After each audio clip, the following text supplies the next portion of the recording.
Welcome to BS Draftcast, where we are Brandon and Steven, and we are back at you with another one covering today, the Super Bowl Sunday. The Puppy Bowl might be a little bit more exciting than we are for this Super Bowl, but hey, we are here. We're here to cover it, here to go over it. As always, I got my man Steven on the other line. How you doing today, Steven? I'm doing good, man. Yeah, it's definitely Super Bowl Sunday.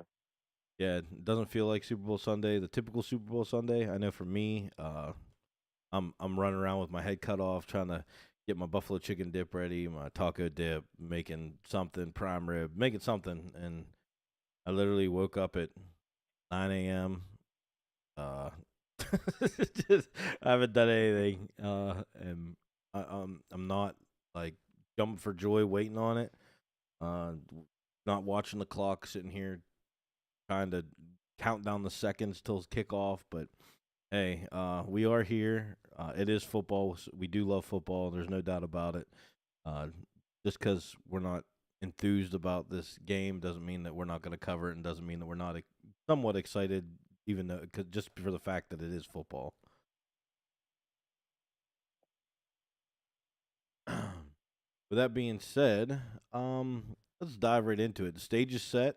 Uh, we've had what is it, 18 weeks now? The NFL, the schedule is with that extra added week. hmm Or 17 games are played. And Yeah, your two teams have come out on top, Kansas City Chiefs and the San Francisco 49ers. Uh, the the storyline, the script, whatever you want to call it, wrote itself. You got Patrick Mahomes versus Mr. Irrelevant. You got Taylor Swift versus Mr. Irrelevant. However you want to say it. The stage is set. Um, you got the San Francisco 49ers are a slight advantage over the Kansas City Chiefs, which is kind of crazy to me that the Chiefs have been the underdog this entire way throughout the entire playoffs. Um, I know me personally, I've taken and bet against the Chiefs damn near every week, and it's bit me in the butt. But um, do you think that the Chiefs have some kind of? Do you think? I mean, I hate asking. Do you think the Chiefs have a chance to win this game? The Chiefs have a chance to win every single game of the season. Let's be honest. But what do you think against San Francisco? What do you think their key factors with Kansas City to pull this win out? Or do you think that the favorite, the San Francisco 49ers, they go in and they finally silence everyone and say, "Look, we are the best team in the NFL. We're here. We're here. We're here to stay, and it's finally our time to get that ring." I think as far as Kansas City goes, I think that you want to be able to establish a run game with Pacheco because you don't want to be one-dimensional. I mean, Travis Kelsey was eating us up a couple weeks ago in the AFC Championship game, and he was just getting open at will seemingly. So if you get that dynamic of the run game going, I think that frees up, guys like Rasheed Rice, guys like Travis Kelsey, and that. So Mahomes gonna have to use his legs. It's a very tough San Francisco defense. He's gonna have to use his legs. He's gonna have to get outside. I can see a lot of him trying to pick up first downs with his legs, trying to get trying to extend plays, get receivers time to get open against that stingy San Francisco defense. So I think that's going to be probably the biggest thing they're going to need to do. But the other thing is just defensively, it starts with Christian McCaffrey. You've got to stop, and it's the same thing with San Francisco. It's the same thing. You got to get the run game going for San Francisco. If you're Kansas City, you got to stop that run game. You cannot let Christian McCaffrey start dicing you up on the ground. Then it frees up all those other weapons, including McCaffrey in the passing game for San Francisco. So Kansas City's defense is going to have to be on. Yeah, and I think, and honestly, I want to make note of it. The Lions, uh, Green Bay, they like not Green Bay. It Wait, did Green Bay play the 49ers? Yeah, No. yep, yep. Yeah, they Green did. Bay, Yeah, they Green Bay did. lost to San Fran. Yeah. So like the biggest thing for me is those two teams put out a blueprint of this 49ers team cannot stop the run.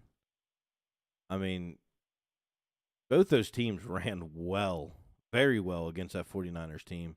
And then hmm just 2 weeks ago, The Lions, I mean, the Lions kind of carved them up all over, passing, running, so on and so forth. I mean, they kind of abused them. And I think that the Kansas City Chiefs are kind of like finding their way, in a sense, in the passing game. I know I mean, hell, for 15 straight weeks, it looked like that passing game was just abysmal, and it was nothing to be scared of. But now they're finding ways to get Kelsey open. Rasheed Rice, I think, has turned into Patrick Mahomes' favorite target, on the receiving core. MVS has been absolutely amazing. The dude that couldn't catch a cold has now decided that he's going to start playing football and catch the ball. And I know there's reports that Kadarius Toney is not playing, which I don't know if that's a key factor or if it's just okay, because Toney has been, I mean, just underwhelming to say the least. But yeah, I mean, as far as San Francisco, I don't think their defense is as dominant as everyone originally thought they were, just because the past couple weeks. And granted, yes, these are playoff teams and so on and so forth, but they've been chewed up and carved up, on the defensive side of the ball. I mean, obviously the middle, Fred Warner, Greenlaw, they're doing the damn thing. But as far as coverage wise, they haven't looked good. And I mean, the person you don't want to give up a ton of yards in the air to is Patrick Mahomes. That's for damn sure. No, exactly. And to piggyback on that, yeah, you're right. San Francisco's defense is, I wouldn't say they've underperformed, but they haven't played at the level that we're accustomed to them playing at Right. these last few weeks. And you know, Joe Tooney is out, the All-Pro guard for the Kansas City Chiefs. He's officially been ruled out, so that could potentially lead to some pressure being put on Patrick Mahomes, specifically from the interior. And we've talked about it before. Their tackles aren't exactly, I don't know, they don't inflict fear in anyone. Yeah, They don't. they don't have Trent Williams on the other side. Let's just put it that way. Exactly. Yeah.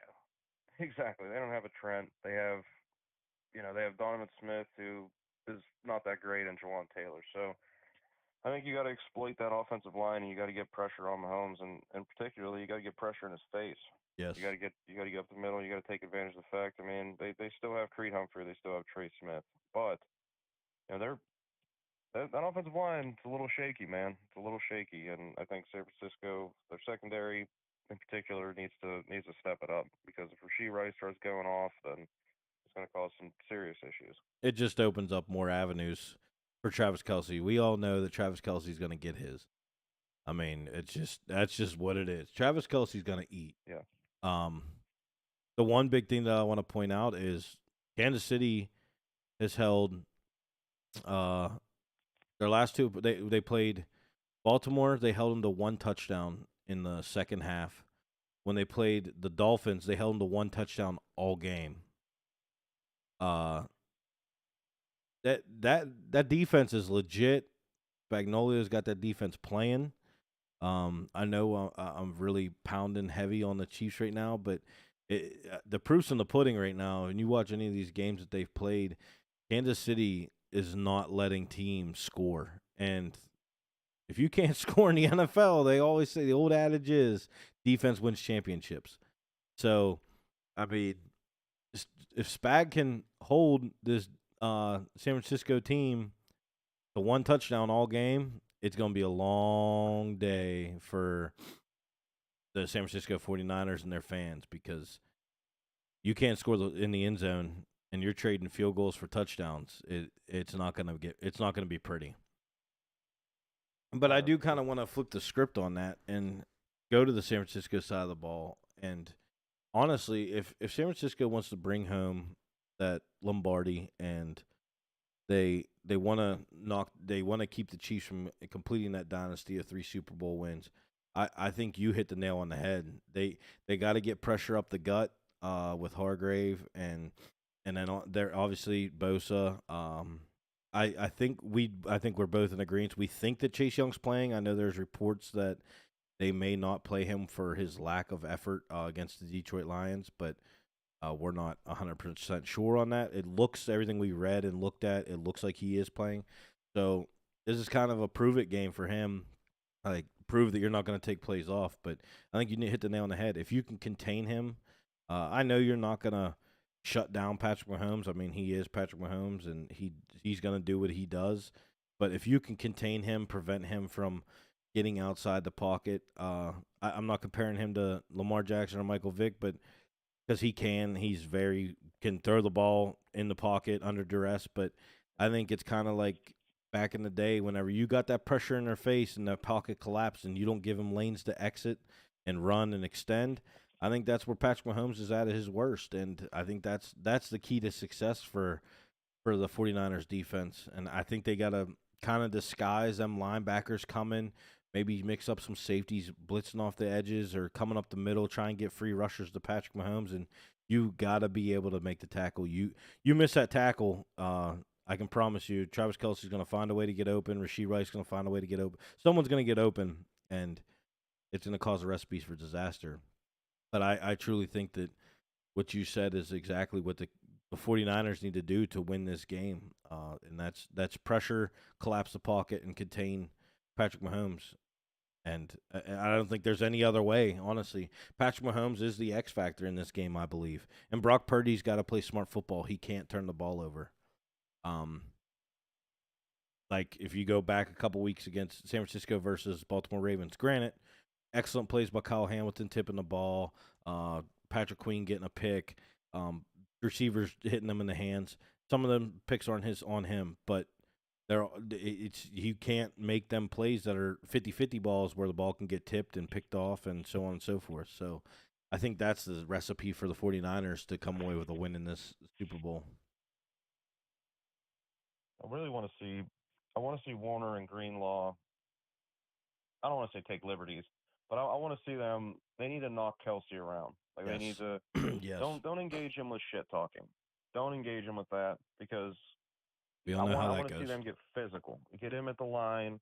When he comes up, when he catches the ball, hit him. Don't wrap him up. I mean, obviously, don't lower the shoulder, not wrap up. But if you got a hit on him, hit him.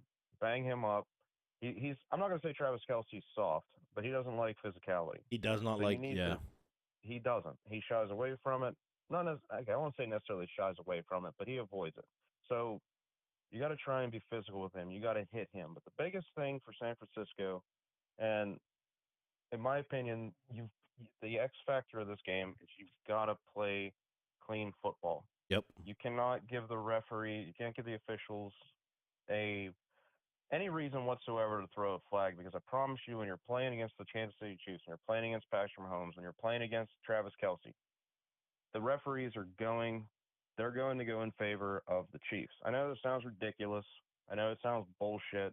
I know it sounds like a salty fan, whatever, but biggest X factor of the game is you've got to play clean football. Don't give them a reason to throw the flag. You got to get a lead early. You can't hope to come back against Kansas City in the second half. You have to establish your offense early. You have to get touchdowns early, because in the second half, that's whenever the holding defense number, pass interference defense number, offsides defense number, face mask, that's when that stuff starts to come and take its toll, and it'll take all your momentum. You Extending have to establish drives the offense early. Yep. Yes, and the Bills fans can attest to it. Anybody that's played the Chiefs, you're pretty much attest to it. When you play the Chiefs, you got to deal with the lopsided penalties. It's the way it is.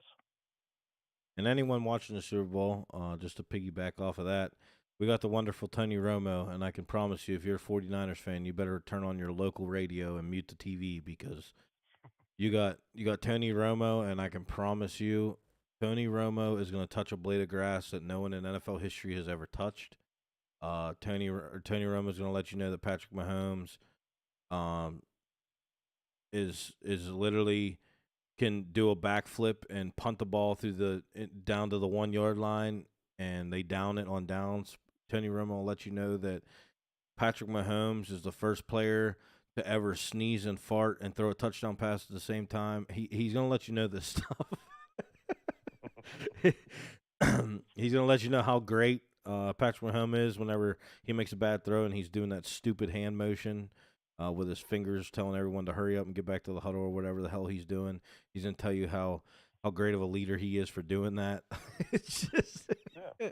And with Mahomes not on the field, when the 49ers offense is driving, they're starting to look like the Chiefs offense, Jim. They're yeah, really it's starting to, that's you're going to have to listen to that. you're gonna have to listen. It doesn't matter if Brock Purdy comes out and goes 31 for 32 and there's four touchdowns and 450 yards. Patrick Mahomes has done it. He's better, and even if the San Francisco 49ers lose, Patrick Mahomes should still deserve MVP.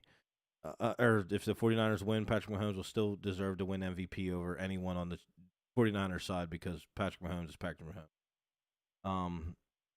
And in all honesty, it's not so much the game that I'm not looking forward to. It's the commentary and just getting beat down with. Like, dude, there's two teams on this field. Like, Yeah. like it's not Kansas City versus Kansas City. And give credit to the 49ers. Like Brock Purdy got here and he's Mr. Irrelevant, and I'm not going to say that Brock Purdy led them here because got here and led here are two different things. Christian McCaffrey led them there. And that's just what it is. I hate to break the news to 49er fans. But like you said about Travis Kelce, I kind of want to tail into that too, is when Travis Kelce's getting bullied at the line of scrimmage, he gets pissed off. And when he gets pissed off, he starts doing bonehead things. So you got two linebackers that can run with him. They can cover him. They aren't at a disadvantage. They don't have to use a safety where it's a mismatch nightmare because the safety's so much smaller. They have two linebackers that can run with him. They can jam him. They can chip him. Just do what offenses do against dominant edge rushers. When he comes off the line, have someone level him. Just chip him so hard every single play. And like you said, when he catches that ball, hit him. Do not try and shoestring or jump on his back. I mean, Travis Kelce's an ox. He doesn't go down easy. Hit him. Make him think about, all right, this is how they're going to play. Let's get it.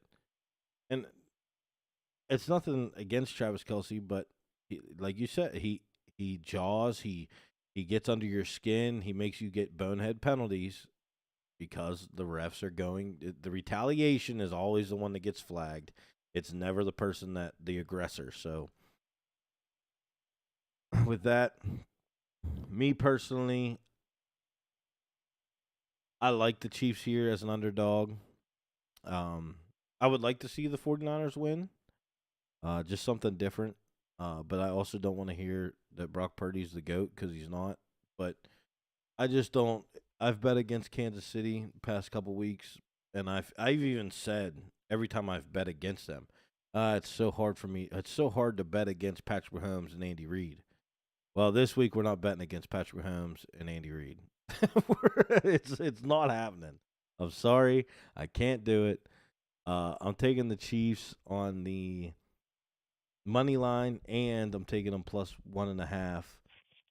And the over-under number, I mean, you're looking at 47.5. Man, the Chiefs haven't been putting up a lot of points, but their defense hasn't been giving up a lot of points. So, personally, I can see this game going under. Maybe sprinkle the under, put a little bet on it, half a unit, something like that.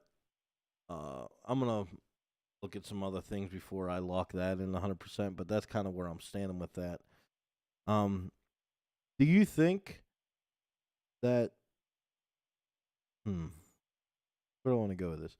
Do you think that with the quote unquote, I guess you could call it a distraction with Chase Young, and lack of effort, do you think that can affect this 49ers defense to where they're second guessing to him if he's out on the field, and they're like, well, now we got to pay attention to his side a little more, because he has been taking plays off, and he has been kind of like not playing at 100% every play, and they kind of shade to his side a little more when he's on the field. Do you think that could be a factor in this game? I think it's possible, depending on if they want him out there, if he's going to rotate with like Clelin Ferrell, someone he may rotate. But I think you got Bosa, so I mean he's going to bring the heat off the edge. But yeah, I think at the end of the day, if Chase Young's on, he's He's among one of the best pass rushers in yeah, the NFL. absolutely. And I don't understand how would you not be on for the Super Bowl, you know? But that's just his own. That's always been his problem: injuries and just lack of effort. He's Jadeveon Clowney 2.0. He's one of them guys where he just, if he plays to his full potential, full abilities, he's one of the best in the league. But yeah, I mean, you can see it. Once he loses on that first step, he's done. He doesn't try to chase the quarterback down. He doesn't try to chase the running back down. He just gives up. And you'll see him literally just kind of walk until the play's over. And you can't have that. So from a team's perspective, maybe just bring him in on third downs and just have him be like a situational edge rusher or Yeah, something like that. yeah, It's unfortunate, but if I'm the Chiefs, yeah, but you still got to know that he's there. You absolutely. know, especially with those tackles that we talked about and the shape that offensive line's in. You have to know that Chase Young is there. But Chase Young should theoretically beat Donovan Smith like a drum. Absolutely. If he's on, he should be having a field day with him.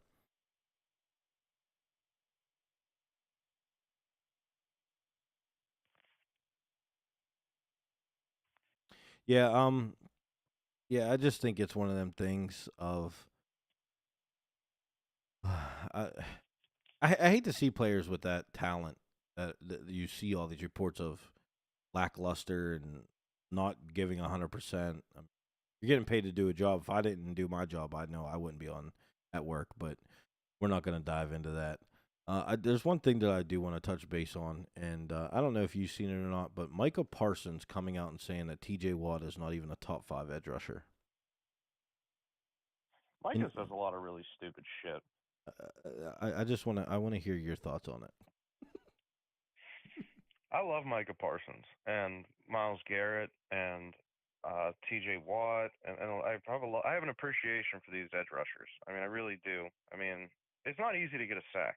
It's I don't care what anyone says. It is not easy to get a sack. When you got 3 seconds basically to get in there and try and wrap the quarterback up and take him down, that's that's impressive. And T.J. Watt does. I'm a Ravens fan. I play that. I almost dropped an F bomb. I play him. I play him twice a year. Miles Garrett, we play him twice a year, and I'm here to tell you, T.J. Watt is a game changer. I'm not saying that Micah Parsons isn't, but when T.J. Watt isn't on that field, he's the defensive MVP of the Steelers' defense. When Micah Parsons isn't on the field, they still got Stephon Gilmore. They still got other guys that can that can step up if need be. It's still a huge blow. I'm Yeah, not taking anything away from Micah, but to me, as far as just being the defensive, like the heart and soul of the defense, the first person I think of is T.J. Watt. When I think of Defense Player of the Year, when I look at the stats, when I look at the impact that he has on the game, and yeah, he goes against the right tackle. Who gives a shit? Okay, most pass rushers nowadays do. Who cares? But when I look at the game, when I watch the game, when I watch the guy play twice a year, and I see the impact he has on every single play, he's he's he's the best edge rusher in the league. yeah, and for someone that wasn't even literally in the top 5 talks of pass rushing this year to come out and say that he's not a top 5 pass rusher, kind of mind blowing to me. It's one of them things where Micah talks a lot, and Micah got beat like a drum this year, and that's just the truth. And I as a Steeler fan, and obviously it's biased, but and I love Micah Parsons. I loved him at Penn State, but that's just stupidity, and that's just he's looking to cause like an argument in my eyes, and I'm not feeding too much into it just because even if you hate the Steelers and you hate TJ Watt for some unknown reason, if you have a brain and you're not stupid, you know damn well that TJ Watt is light years over Michael Parsons right now, and it's just what it is. And like the whole right tackle thing, Michael Parsons is going against the left tackle, the left guard, the center, the right guard, the right tackle. They literally move him across that line of scrimmage everywhere. So that's just what it is. And I just kind of wanted to hear your thoughts on it. I just thought it was kind of funny that him saying that. Like I said, I just think that that's him just like trying to stir fan bases up or trying to just start an argument. And I know he's absolutely getting flamed on Twitter right now.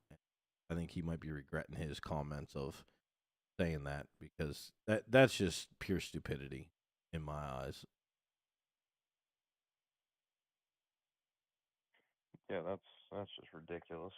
Speaking of edge rushers too, for the back to the Super Bowl real quick, Charles Omenihu Oh tore his yeah, ACL against the yeah. Ravens, so he won't be playing. And he's actually played a very good role with that team. Unfortunate to see anyone get hurt. Hate to see it. Love when our teams get 100% and it's best on best. But fortunately, injuries do happen in the NFL. I just I don't know. I think it's going to be interesting. I think it's going to be one of them things where you're kind of like. I think it could be one of them games where it's very defensive as well, and it kind of comes down to who has the ball last. Not in a high scoring shootout type of deal, but kind of team could have the lead and they're trying to get that first down to end the game, or the opposite team could have the lead and they're trying to get in field goal range to win by 1-2 points or maybe tie it up, something like that in a very low scoring game. I think that the San Francisco 49ers defense has showed very big signs of weaknesses, but I think with 2 weeks they're going to figure it out and come out on the field. As far as the Chiefs, that defense has just been on a tear, and I think they stay the lane they've been in with Spag at the helm, and I don't know. I think if Kansas City gets to Brock Purdy and knocks off that timing, it's going to be hard to beat Kansas City. Oh man, I forgot the biggest thing with that game. We both did. What do you got? Taylor Swift might not make the Super Bowl. She's got a concert in Japan, dude. She's gonna fly in a helicopter on halftime, Oh, land in the middle of the field, or something wild. Dude, dude. That's one reason not to watch the game. If Taylor's not gonna be there, I ain't watching the damn game. I promise you that. No, I ain't watching it. If Taylor Swift ain't gonna be there, if I don't get to see Taylor Swift there, I'm gonna be upset. Like, yeah, if I don't see her face every time that Travis Kelce breathes or ties his shoes or puts a jacket on, I'm not really trying to watch it, to be honest with you. yeah, no, they should. What they should do is if they actually had a pair to them, the NFL should move this game to tomorrow. True. They should move it to tomorrow. Monday. Yeah, or next week. Yeah, flex it. Why would you schedule it the same day she has a concert? You know what the Chiefs should really do, actually? What's They that? should they should she should fly in on the helicopter. She repels down on the field and leads the Chiefs out of the tunnel. Dude, or she comes in right and like I think it's Usher. Is it Usher? Yes. Like it's all dark, obviously, because they got the whole stadium deal going on, and then like you just see a helicopter and just brings her in, and like you said, she just kind of rappels down with a microphone. Looks like Sting from back in the 90s. Dude, yeah, looks like Sting. She got the paint. Oh, dude, got a black bat. Oh man, Jim Ross just gets on the headset. Pandemonium, Oh my Stop goodness. the damn match. Oh, dude. we should be the Super Bowl planners, dude. I don't care. We should be the Super Bowl planners, and then we force Deebo Samuel and Trent Williams, Chase Young. We force all them guys to come out of the tunnel with their boombox playing Taylor Swift's song. I like it, dude. And like, all jokes aside, if you watch a football game because of a pop singer, whatever the hell she is, if you watch a football game, like the attendance rates that have gone up and stuff, and like the buy rates and everything, if you watch a game because of some girl that they show in a press box every 10 minutes. I'm sorry, but like, I don't get it. Yeah, I don't understand that. But yeah, she needs to fly in. Yeah, that would be awesome if she just flew in. Honestly, it would be hilarious. I really got nothing else for the Super Bowl. I'm I'm pretty good. I think we covered the basis of it. I know we're looking forward to next week.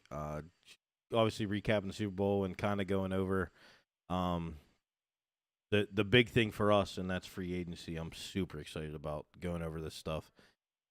I honestly can't wait. I can't either. It's the first time ever where I'm kind of like, I can't wait to get through the Super Bowl and start talking off season. Yeah, off seasons. I love off season. Like it sucks if football's not here, but the off season's so fun. The draft build up, the free agency, just everything like that. Like I honestly can't wait. You got anything else you want to touch base on or anything? No, that's all I got, man. All right. Well, yeah, we're gonna close this out. The picks for today, we're going Kansas City plus 1.5. We're going Kansas City money line, and we're going under the number of 47.5. Lock them in. Hopefully, we can go on a 3-0 day. It'd be awesome. Money making per usual. Some player props that I like too, but we're not going to go over those. We've been strictly to bets and stuff. So, yeah, I mean, if you have nothing else, everyone enjoy their Sunday. We appreciate people tuning in. Free agency's coming, off season's coming. We're looking forward to it. It's going to be a blast. There's going to be a ton of things we talk about with off season. There's so much stuff that we go over. If you go back and watch our very first video, it's literally it's a blast. It's fun. It's amazing. It's great. We're super excited about it. We appreciate every single one of you that have been around with us, sticking with us, rolling with us, follows, subscriptions, everything. We greatly appreciate everyone. And let's keep this train rolling. Super Bowl Sunday's here. And enjoy your Sunday.